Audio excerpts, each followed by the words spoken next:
There's this guy that I just started following. He does this like when she blocks you or something like that. Like he's doing so many parts. I think he's like at like part 29 or something. But he literally has on this bonnet and he's like not the bonnet. And he'll say something like he'll be on the phone with somebody and they'll be like he'll play the guy. He's like, so what do you bring to the table? And then she's like, well, so we're not gonna do that. Like audacity, and like he's going through all of these things that happen with women when they're dating or men when they're dating. And I was like, damn, did this nigga, like, does he have a camera on me? I watched us the part 9, and he was, every single thing he was saying. Now, granted, I'm not as liberal with the block because I be feeling like I need to say some shit, yes. So I'm working on. Yes. But everything he was saying was so accurate. And it wasn't like these were things that were necessarily wrong, but it was like the context that they were in. Right? Yeah. Because like I'm okay with us having a conversation about like what we're bringing to the table, but I just feel like when that conversation comes, it's usually something like, people are trying to like throw shade or like they're saying it because they feel like there's something that has occurred where they feel like they need to ask this type of question. Yeah. Being a genuine like question, right? Yeah. And so I think that's what he was like saying. Like it's just a mindset. And I think that too, when you have a certain mindset, especially when you've been working and healing and doing all of the things, you can't just date anybody with any type of mindset. Correct. And so like there will be things that I see even in text messages. And I'm just like, yep, done. Nope. Yep. Nope, we're not going to do that. Yeah. He said, we're not. And we're not. Yeah. Because all has been revealed, honey. Exactly. Yeah. Yeah. I don't wait. I watch too much true crime to wait until the last red flag. Right. That you was a red flag. Correct. Like, I'm stopping at yellow. Yeah. Yeah. When most folks speed up, I'm slowing down. Yeah. I'm stopping. Slowing down and stopping. As you should.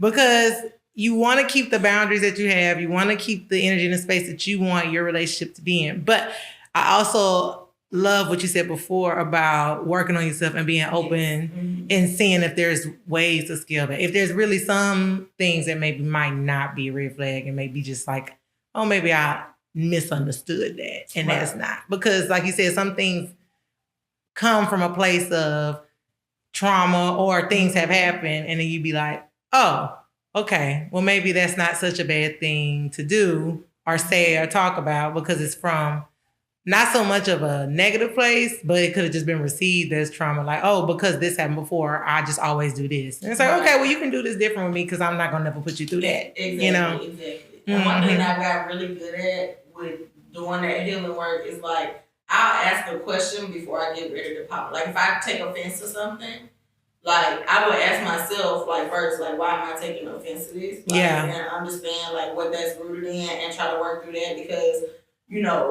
it was a therapist, I think, somewhere that said, like, you can't get triggered over something that, like, you have to have a trigger for you to be triggered. Right? Yeah, correct. And so, like, why won't you address the trigger? Because you can't control what other people are going to do.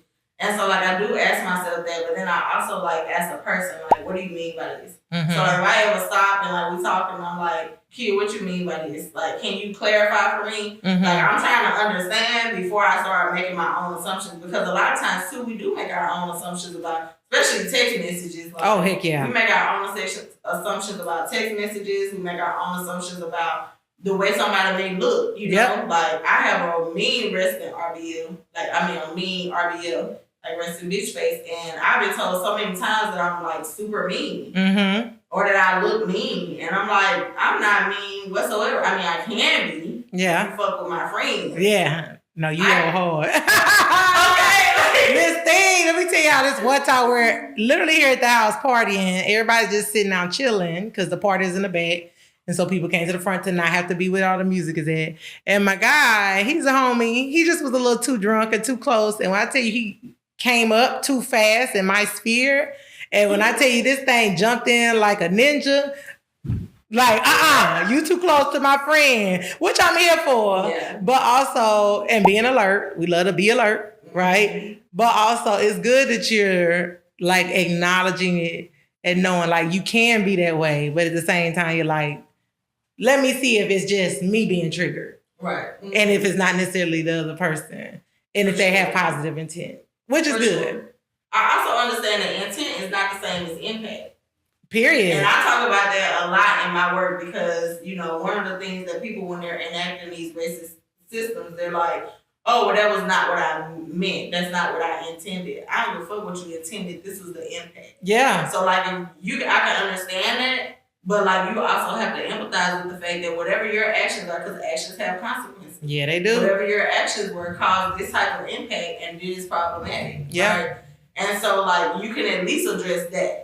Like, I don't never expect anybody to apologize or anything for some shit that they feel that they did not do, but you can always apologize for how you made somebody feel. Oh, yeah, because baby, they gonna always remember it. They gonna always remember. Was it Maya said that? Who said that? Maya Angelou. It is, yes. Baby, she said they gonna always, and she's right. Yeah. They gonna always remember how you made them feel. Because I just told somebody that the other day, I was like, I don't remember what happened, but I remember how I felt. And in this case, it was a positive thing because we were at a choir reunion and I was like, I saw the girl walk in the door. I didn't remember her name, but what I remember is how happy I used to feel just singing with her in the choir and cackling and talking with her. And I told her that and she was like, thank you for sharing that story with me. Because she didn't remember me either as far as my name and all that. But she was like, I do remember being around. I said, yeah, but her being an upperclassman and just having the energy that she was when I was a freshman, it just made me feel so warm. Yeah. So the fact that 20-some years later, I just remember that feeling is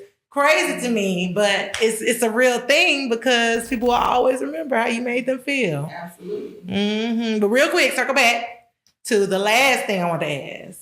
You told me about height. You told me about size. So last, is ethnicity or skin color or anything like that, background a thing? Do you have a specific one you like, or are you open? I like black men. I can't say that I would be opposed to dating somebody else though, like a different ethnicity. Okay. But I think when I think about dating, I typically think about dating black men because I have very seldom, maybe like 2-3 times in my life have I actually had somebody that wasn't black, like try to talk to me. And the first time, he was like, I've always had a crush on you since undergrad, but like, I'm from Mississippi, but he was like, yeah, but my mom and dad, like I knew they weren't gonna approve and stuff. I would like to take you on a date. And I'm like, I can't do it. Yeah. Because like I also want to have a good relationship. We don't gotta be the best of friends, but I want to have a positive relationship with my in-laws. Yeah. And if I know that they're gonna be super racist and all of that stuff, I don't even want to cause friction between you and your family. Yep. So I think about stuff like that, but I think that it would just depend on the circumstance for real. Yeah. But one thing about it though, I do love me a good nice smile. Yes, smile. Have a nice smile. Because I feel like a smile really brightens people's day. Like your smile. Hey. Future Dr. Flattery will get you everywhere. But nice smiles, I think, because even on my lowest days when I'm frustrated or when you're frustrated or anything like that, I feel like a smile can completely shift the energy in the room. Yeah. And I just want to be able to be like, my man got a nice smile. And yes. I like to laugh and giggle and all that stuff. And so I think that's like a major requirement for me. It could be fake, if you need to get veneers. Yeah, veneers. Porcelain veneers. Okay, you need that. You need like the, little gold tooth or whatever they help. They could, as long as it looks good. But, go front. Okay, so you hear that, people. Let's go get our dental insurance through our job. Let's go get the whitenings. They offer them at different little companies, not just at the dentist. Do the things, honey. Don't get your cavities fixed, get your root canals so that you can prepare yourself for the day that you meet Dr. Fantasi. And she will not ignore you in those DMs. She is going to become more responsive, is what I'm hearing, right? I respond to my DMs, just not on dating apps. But I'm getting better. There we go. She's getting better. She's getting better. And the reason I'm saying it, because the people ask me, they pull me to the side often. Tell me about your girl. She available? Who is that? Do she like? I be like, ask her. Talk to her. She might seem shy, but she will talk to you if you just approach her. So why not try? Yeah, so you want to tell everybody what your Instagram is so they can follow you? Oh, yes. You can follow me at Dr. Fantasi Nicole. Actually, yeah, that's on X.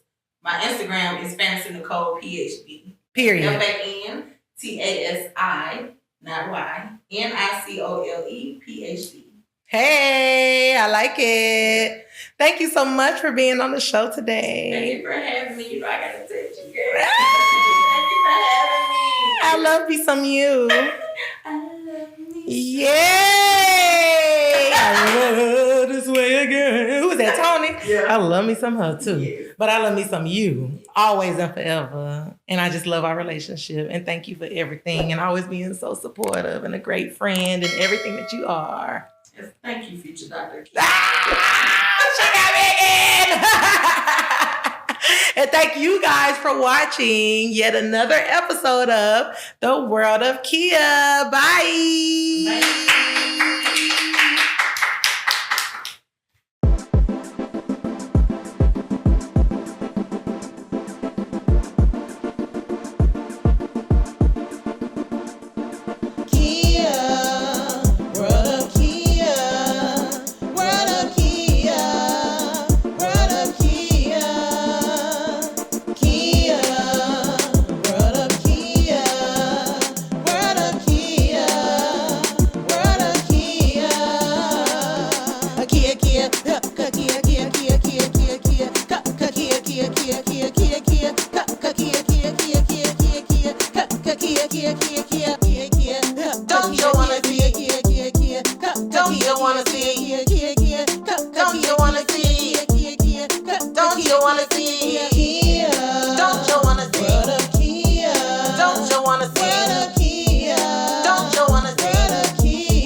Welcome to the world of Kia, where you get to see everybody in my world.